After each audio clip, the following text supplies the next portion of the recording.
आप देख रहे हैं सिटीजन वाइज। मैं उषा। सिटीजन वाइज में वक्त है दिन भर की कुछ खास खबरों पर नजर डालने का। तो आइए देखते हैं क्या है जी खास खबर में। उत्पाद शुल्क नीति मामले में प्रवर्तन निदेशालय द्वारा दिल्ली के मुख्यमंत्री अरविंद केजरीवाल और आम आदमी पार्टी के मुखिया की गिरफ्तारी के बाद पार्टी के नेताओं ने बीजेपी पर हमला बोला है। दिल्ली के मंत्री और आप नेता आतिशी ने आरोप लगाया है कि भाजपा लोकतंत्र की हत्या कर रही है। उन्होंने आगे कहा है कि हमने दिल्ली के सीएम अरविंद केजरीवाल की अवैध गिरफ्तारी के खिलाफ सुप्रीम कोर्ट में अर्जी दायर की है। कल सुबह सुप्रीम कोर्ट में इसका जिक्र किया जाएगा। हमें उम्मीद है कि सुप्रीम कोर्ट लोकतंत्र की रक्षा करेगा। अंततः सत्य की जीत हुई। अरविंद केजरीवाल जी के मामले में अंततः वही हुआ जो अपराध और भ्रष्टाचार के मामले में होता है। अरविंद केजरीवाल ने अपना नारा बना लिया है कि करेंगे जमकर भ्रष्टाचार, बनाएंगे इसको अपना जनसिद्ध अधिकार। कोई कार्रवाई होगी और राहत कोर्ट से नहीं मिलेगी तो भी चिल्लाएंगे अत्याचार अत्याचार। शराब नीति घोटाले में अरविंद केजरीवाल बहानेबाजी कर रहे थे और जिस तरह की राजनीतिक नौटंकी वो कर रहे थे, आज उसका पटाक्षेप हो गया। झूठ और लूट की सरकार जिसका पाप का घड़ा भर चुका था, आज अंततः सत्य की जीत हुई। और मेरा ये मानना है कि पूरे युवा वर्ग को शराब के नशे में धकेलने की जो साजिश अरविंद केजरीवाल और उनकी सरकार ने रची थी, उसका परिणाम ये होना ही था। सत्य की जीत होनी थी और अरविंद केजरीवाल को उनके पापों की सजा मिलनी ही थी। अरविंद केजरीवाल जी के मामले में अंततः वही हुआ जो अपराध और भ्रष्टाचार के मामले में होता है। भ्रष्टाचारी अपराधी चाहे कितनी भी चालाकियां कर ले, वो कानून के शिकंजे में आता ही आता है।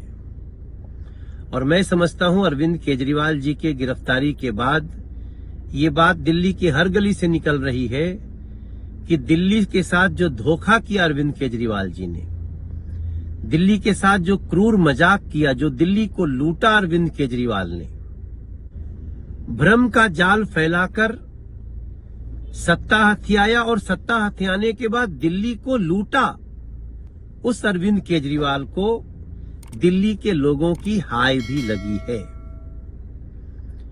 आज दिल्ली के हर गली में पटाखे फूट रहे हैं। मैं जहां बैठा था, जब पता चला लोगों को, तो लोग तालियां बजा करके स्वागत कर रहे हैं। एक व्यक्ति जो भ्रष्टाचार के खिलाफ लड़ने आए थे, आज भ्रष्टाचार और लूट में अपनी लाख कोशिशों के बावजूद कोर्ट जाना, कोर्ट ने नकार दिया, यहां दौड़ना, वहां दौड़ना, बहाने बनाना, आखिरकार कानून के हाथ लंबे होते हैं और आज उन्होंने अपना काम किया है। आम आदमी पार्टी और अरविंद केजरीवाल ने अपना नारा बना लिया है कि करेंगे जमकर भ्रष्टाचार, बनाएंगे इसको अपना जनसिद्ध अधिकार।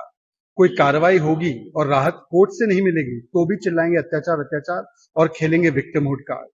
बुरे काम का तो बुरा ही होगा अंजाम। आपको तो दिल्ली की जनता ने पाठशाला खोलने के लिए जिम्मेदारी दी थी, आपने मधुशाला खोल दी और मधुशाला खोलते खोलते जिस प्रकार से भ्रष्टाचार किया, और जब उस पर कार्रवाई हो रही है और कार्रवाई भी ऐसी जिस पर कोर्ट की मुहर लग रही है। आज कोर्ट ने कहा ना कि कोई राहत आपको नहीं दी जा सकती, कल कोर्ट ने कहा ना 9-9 समन क्यों आप स्किप कर रहे हैं, आपको एजेंसी के सामने पेश होना पड़ेगा।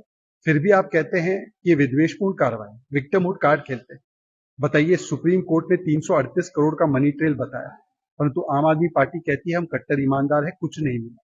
मनीष सिसोदिया को राहत देने से इनकार कर दिया सुप्रीम कोर्ट ने, फिर भी अपने आप को भारत रत्न देने की बात करते हैं और कहते हैं हम सबसे ईमानदार हैं। जिस प्रकार से सत्येंद्र जैन को भी जेल जाना पड़ा, जिस प्रकार से संजय सिंह को हाई कोर्ट ने राहत नहीं दी, विजय नायर को 1 साल से कोर्ट ने राहत नहीं दी, तो क्या कोर्ट भी विद्वेषपूर्ण कार्रवाई कर रही है? और कांग्रेस पार्टी जो आपकी साथी है, 1-2 महीने पहले तक तो वो खुद पोस्टर लगा रही थी कि केजरीवाल भ्रष्ट है, अब तो ये स्पष्ट है कि घोटाला तो हुआ है। तो आज इन सवालों का जवाब देने के बदले कि कैसे आपने 2.5% से 12% कमीशन कर दिया, कैसे आपने होलसेल में प्राइवेट सेक्टर को आने दिया, ब्लैकलिस्टेड कंपनीज को आने दिया, किस प्रकार से जब कोविड का कालखंड था तो हजारों करोड़ रुपए आपने शराब घोटालेबाजों की जेबों में डाल दिए। इसका जवाब देने के बदले आप विक्टिमहुड कार्ड खेलते हैं। और देखिए कितना बदल जाता है इंसान। जिन लोगों ने राजनीति में एंट्री लेते वक्त अन्ना हजारे के साथ कहा कि पहले इस्तीफा होगा फिर जांच होगी, हम नेताओं को जेल भेजेंगे जो भ्रष्टाचार करते हैं, आज वो लालू प्रसाद यादव के ऐसे शागिर्द बने हैं कि इस्तीफा तो दूर की बात, जांच में सहयोग नहीं करते और तिहाड़ से सरकार चलाने की बात करते हैं। मुझे लगता है कि इससे ज्यादा पतन नहीं हो सकता किसी राजनीतिक दल का। तो ये थी आज की खास खबर। ताज़ा खबरों की अपडेट के लिए जुड़े रहिए हमारे साथ सिटीजन वाइस पर। हमारे चैनल को लाइक, शेयर और सब्सक्राइब करना ना भूलें।